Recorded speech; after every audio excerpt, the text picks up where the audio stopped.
Hello, my name is Mark Crean, and this is my oral presentation for the MA Photography course at Falmouth.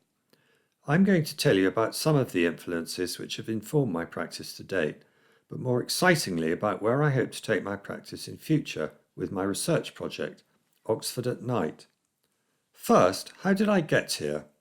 Well, here are some words from Dilgo Khyentse, a long-dead Tibetan monk who fled the Chinese invasion of Tibet in 1959. I first heard those words a long time ago, but they have stayed with me. They are all about freedom and finding the space in which to be free. They make it easier to approach a situation or a person without fear or judgment.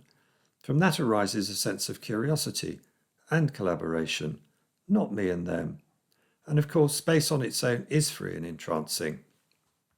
I've always warmed to some of the photographers from the golden years of the Magnum Agency, particularly Werner Bischoff, Ernst Haas, René Burri, and a little later Peter Marlowe. I admire their dedication and their ability to turn their hand to whatever was asked of them. Some covered difficult events like war and famine, but most had a lighter, more carefree side which fizzes, and it resonates strongly with me. I am with Susan Sontag that repeated exposure to atrocity can be problematic. There is that lightness in these images.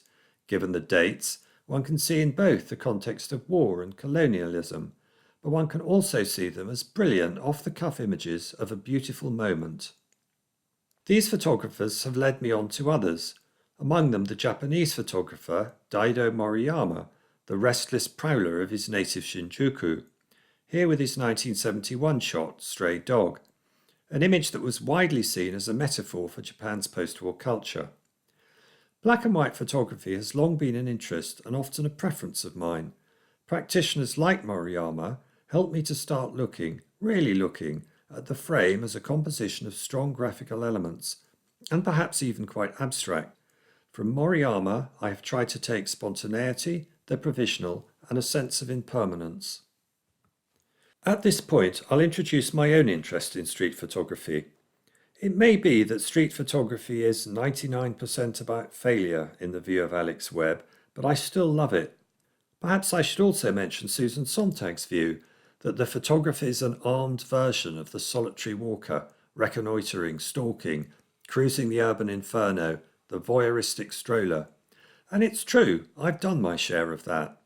But while these questions can be interesting from a critical point of view, they can tie me in knots when I am out there and in the zone.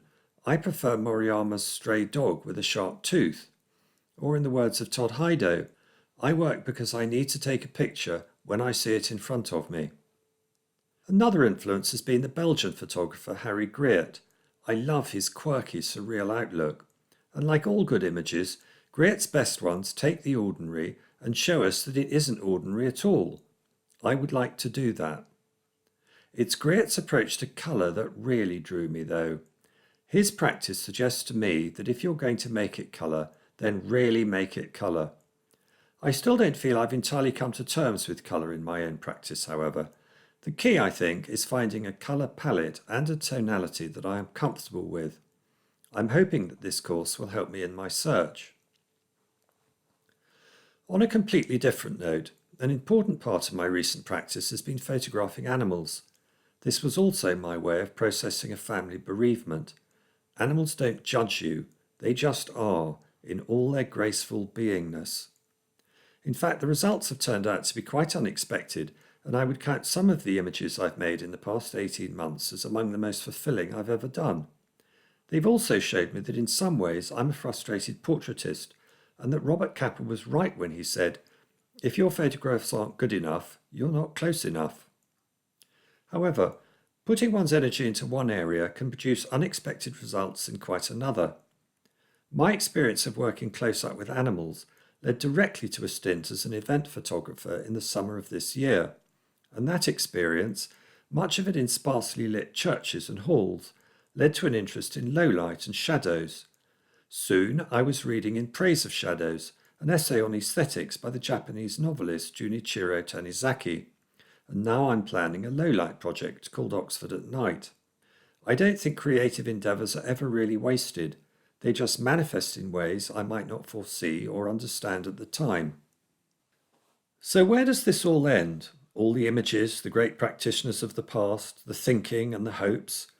I feel it ends here, in the work of two remarkable artists. It ends here because while there may be a great deal to say about the work of each one, at the same time there is really nothing to say. Their works reach out far beyond words and time. The first is Hiroshi Sugimoto and his series of long exposure images from various coastal sites around the world. The second are the paintings of Mark Rothko. Both artists reduce me to awed silence. Their works are to me the great cathedral windows of our age. This is our aesthetic, the way we express what the builders of the great cathedrals of the Middle Ages were trying to express. We all stand before the truth of silence. Time to move on to my proposed research project, Oxford at Night. I like night photography, but three things about Oxford interest me, which I think become particularly apparent after dark. The first is the inevitable clash between romance and reality. The popular touristic image of Oxford may be of a small city of agreeable college quadrangles, dreaming spas and chaps in gowns, but the reality is completely different.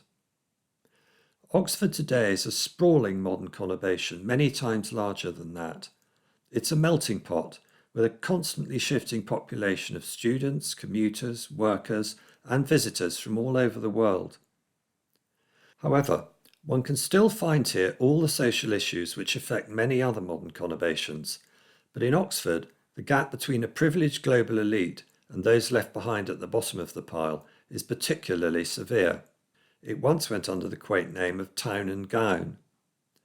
Photographically, this disparity is leading me to study the work of the new topographics movement. My second interest is what the photographer Jeff Bruce has described as the franchise landscape of insatiable consumerism. It becomes very obvious after dark. Almost every part of the inner city is claimed, often by a corporation whose ownership is emblazoned with signs, brandings, and in every colour of lurid neon. While a natural landscape might envelop us and encourage us to feel a part of it, this now owned landscape excludes us, as if from a corporate Eden.